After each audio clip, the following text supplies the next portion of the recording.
Ito nga pala yung kalsada na tinatahak ng pagbibigyan natin ng bike. Ito yung papunta sa kanila sa bahay nila. Ito ay nagre-range ng almost 2 kilometers. Tapos ito namang kalsada na to papunta ng Isaub National High School. Nagre-range siya ng 2 to 3 kilometers ang nilalakad ng bata. So nung nakaraan pumunta kami ng Barangay Isaub, nakita namin yung bata na naglalakad. Kasama namin kasi yung tatay niya. So itinuro nung tatay niya yung bata na yon. Sabi ng tatay niya, ito sir yung anak ko sir na high school, naglalakad to papunta sa school. Sabi ko, naglalakad? Ang layo-layo ng bahay niya, nilalakad niya lang. Sabi kong ganon. Oo sir, araw-araw po yan na naglalakad sir. So kaya naisipan namin ni Sergeant Joy na bigyan ng bike yung bata. So kaya kami nandito. Ayun yung purpose namin, bibigyan natin ng bike yung bata. Kasi nga, naawa nga kami sa bata na napakalayo ng nilalakad niya para lang makapasok sa school. So, napakasipag kasi ng bata. Tsaka yung kapatid niya rin, doon sila sa isla nakatira, tapos pumapasok dito sa mainland, nagbabangka lang sila. Tapos, pagkatapos magbangka, maglalakad pa yung kapatid ni Jeric, maglalakad pa siya papunta ng National High School. Si Jeric, dyan na lang siya, pagtawid ng bangka, dyan na lang siya sa may malapit sa Pangpang yung school nila. Let's go guys, samahan nyo kami na puntahan yung bahay nila. Tao po! May narinig akong tao eh. Yes! Carry on! Asa si papa mo? Naglakad po sila sir. Naglakad saan? Nagpunta po sa... Saan? Saan? Doon po sa isla. Sa isla? Si Jeric. Nagsama. So, ibig sabihin, dalawa lang kayo dito? Dalawa lang kayo? Ano po kami? Okay na. Kanina pa sila umalis? Opo, nung maaga po. Nakakain na kayo tanghalian? Ano ginawa na sa isla? Ng isda? Nanginas namin sila. Nanginas. Si Jeric pa rin nandun din. Sumama rin. Ano pangalan mo? Arnel po. Arnel? Oh, Arnel. Apo, no? Arnel po. Arnel? Arnel. Ariel. Arnel po. Ariel. Arnel ka pangalan mo, si papa mo? Junior ka? Junior ka? Junior. Guys, kasama po natin ngayon si Arnel, anak ni Arnel.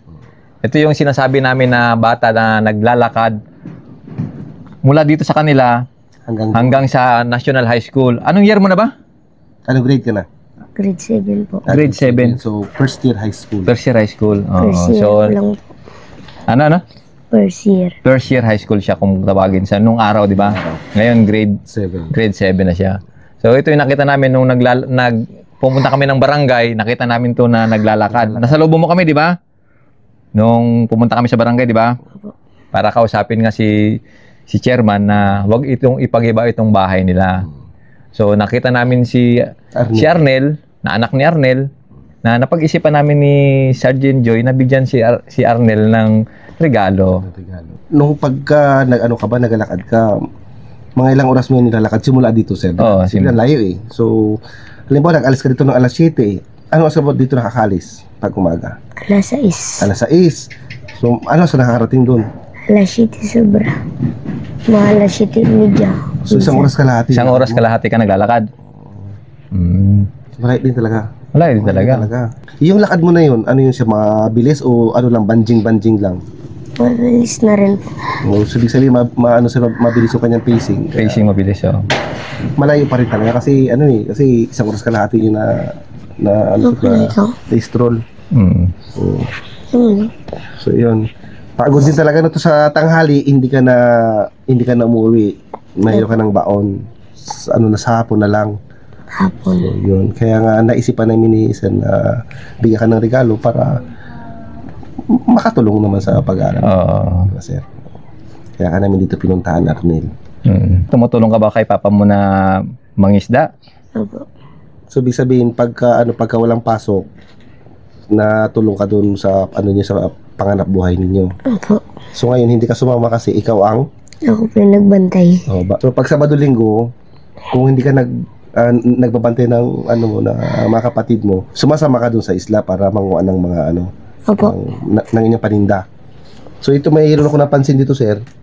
Mayroon ditong ano ba yan? shells Saan galing yan, shells na yan? Kinuha po yan nila dun sa isla. Ah, okay. So ito yung dinideliver ninyo sa palengke. Na po. Sino nagdadala niyan sa palengke? Si mama po, pati si papa. Ikaw sumasama ka? Dito lang po ako nagabantay. Tagabantay ka lang ng bata? Ilan yung binabantayan mo na kapatid mo? Dalawa po. Saan yung isa? Dun sa loob. Doon sa loob. Parang puro lalaki kayo, no? Opo. Wala kayong babae. Puro lalaki na talaga. Yung bunso mo, ilang taon na? Ito yung bunso mo? Tatlo po. Okay. Ito yung bunso. Yun yung sumunod kay Jeric. Opo. Mahirap ba ang buhay? Opo. So, paano mo nasabi mahirap ang buhay? Lagi lang, minsan po kasi wala kaming pansaing. At po, nagapangibaw lang kami, kagyan makinuha po namin na yan. Sabay pumunta lang po kami dun sa dagat. Nagapangawil po ng isda. Para po may pangbil kaming bigas. Yung mga nakuha ninyo, ibibinta para pakabili ng bigas. Pag pumapasok ka ba, anong binabaon mo pag pumapasok ka? Kanin. Kanin. Opo. So pagkain lang, wala ka nalang pera. O mayroon ding pera. Minsan po. Minsan mayroon pera. So, mas madalas, pagkain lang. Opo. Anong ulam? Isda? Isda. Okay. Buti may ulam naman. Kaya mag-aaral ka na mabuti, ha? Para, siyempre, ang mga bata kasi, dapat mag-aaral lang mabuti para pag makatapos, mayroon sila makuha magandang trabaho, di ba? So, yun. So, dapat mag-ano sa'yo na mag-sink in sa'yo na yung hirap ng buhay, ha? Gawin mong inspiration, motivation yung hirap ng buhay, yung nararanasan nyo ngayon, di ba? Na someday na mas medyo gumaan-gaan naman yung buhay namin, di ba? Katulad namin ni Sergeant mo, ni Sir mo, ganun din yung nararamdaman mo ngayon. Napagdaanan din namin yan ni Sir mo. Na ganitong buhay namin, ganito. Sasabihin ko nga sa'yo, itong bahay nyo na to, mas malaki pa sa bahay namin nung araw. Yung bahay namin yan, ganyan, higaan, tapos kainan, tapos lababo na. Buti nga kayo dyan, may kwarto pa kayo. Nung araw kami, ni Sergeant, si Sir mo, wala pang walang saplot. Katulad nito, walang saplot minsan. Yeah, parang ganito ako, Sir. Tapos, malaking damit lang yung suot. So, naranasan ko rin yung hirap na sinasabi mo ng hirap ng buhay, naranasan ko rin yan. Kaya, ang nangyari, nagsikap lang din ako mag-aral. Kaya, gusto namin ni Sir, kaya kami nandito, kaya ka namin iriregaluhan para yung ireregalo namin sa'yo, makatulong sa pag-aaral mo, ha? So, yun. Tapos, siyempre, magsisikap ka para hindi lang para sa sarili mo, para sa mga kapatid mo, sa magulang mo. Yeah? So, sana, gawin mo rin kaming inspirasyon ni Sir mo na sana someday maging successful ka rin na tulad namin na galing din sa mababa na medyo nagsikap lang. Umasa-asenso dahil sa pagsisikap. Ano bang gusto mong maging pag lumaki ka? Tapos ka na? Pag lumaki ka na? Gusto ko po maging pulis. Maging pulis ka. Diba? Magiging pulis ka. Paano mo gagawin para maging pulis ka? Anong gagawin mo? Pagsikapan ko po mag-aral ng maayos. Bakit naiiyak ka? Anong nagpapahiyak sa'yo? Bakit naiiyak ka? Pag nalala ko po kasi yung pangarap ko, parang hindi ko po kasi mabot.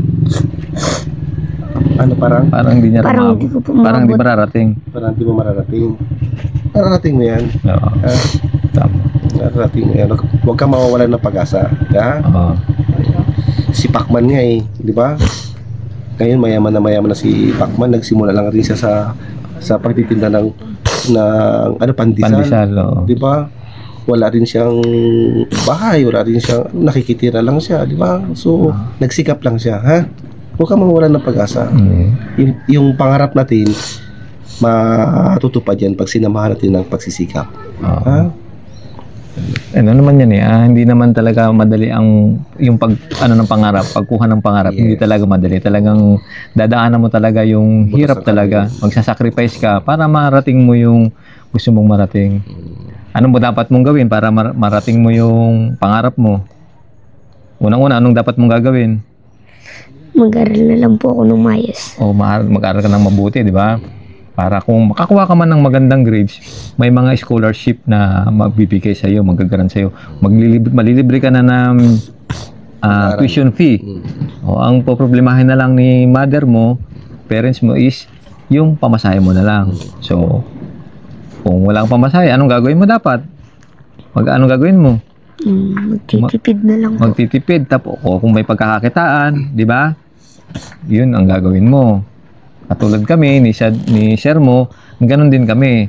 Umanap na kami ng paraan paano kami magkakaroon ng pamasahe or baon sa eskwela.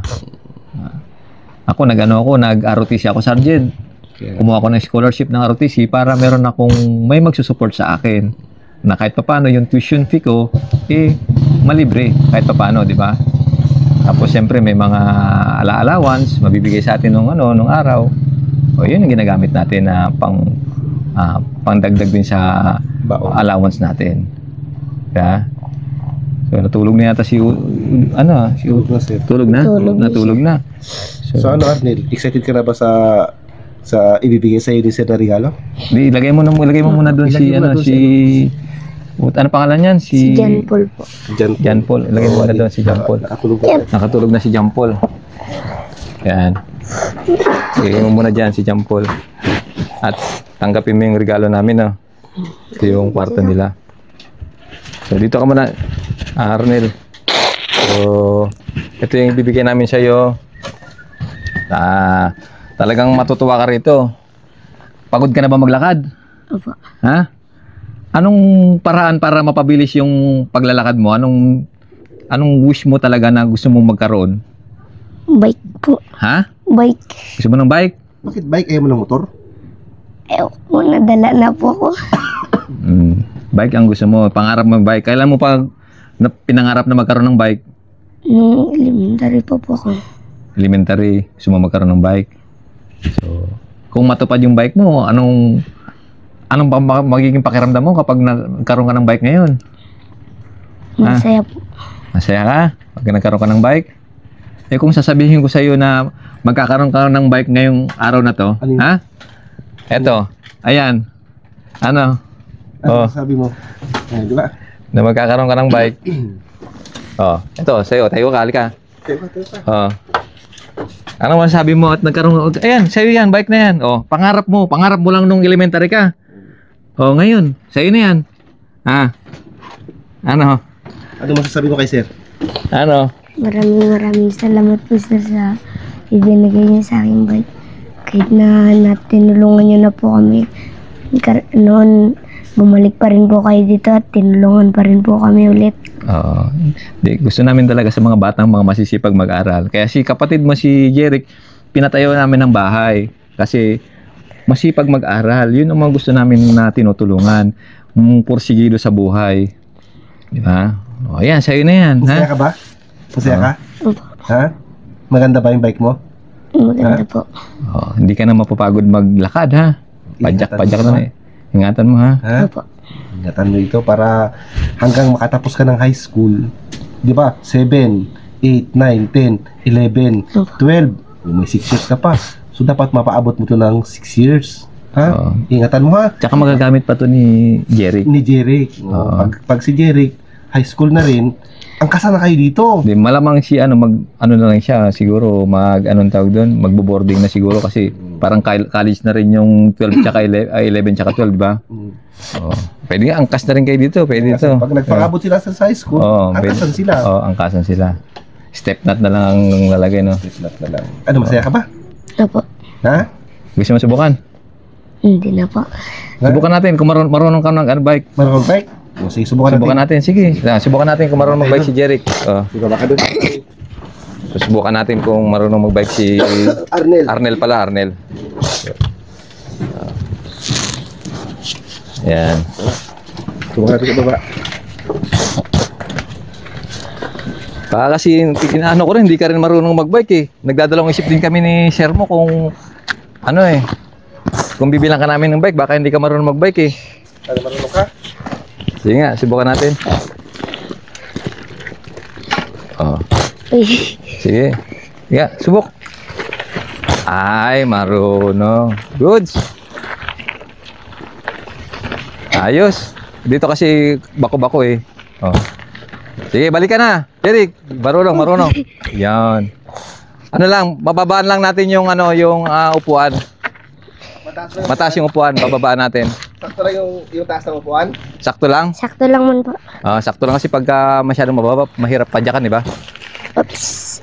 Medyo ingat-ingat ka lang, no? Oo.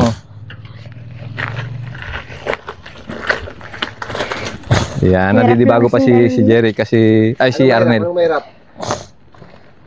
Maglakad. Mahirap maglakad pero ayos na. Opo. Makaka-adjust ka rin yan. Sauna lang yan. May ilang araw lang yan. Sige. Ingatan mo to ha, Jeric. Ay, Arnel ha. Arnel. Ingatan mo, Arnel ha. Maganda. Oo, si Jeric, binigyan natin ng bahay, di ba?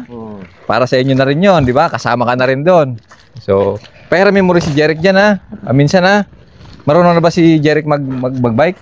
Hindi po, ginaturuan ko lang po siya karan. Ano na? Doon po kami sa labas, tinuturuan ko lang po siya. Tinuturuan mo lang siya. So, dito natin ilagay para kasi mamaya sigurado sir, magbi-break into mamaya. Automatic yan. Maraming salamat po sa mga kapulisan na nagbigay po sa akin ng bike. Hindi na po ako mahirapan maglakad. Oo. Ingatan mo yan ha, tsaka mag-aral ka ng mabuti ha, Arnel ha. Para sa iyo yan, pati pwede mo rin ipahiram kay Jeric yan ha. Apo.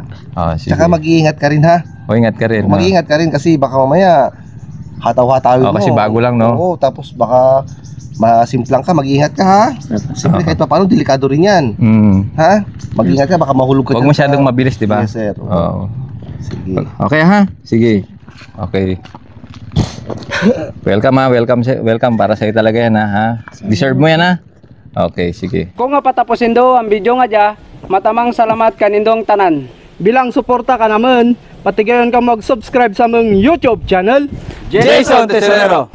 Pati gayon pinduton ang notification bell para lagi kamong updated sa among mga bagong upload. Matamang salamat.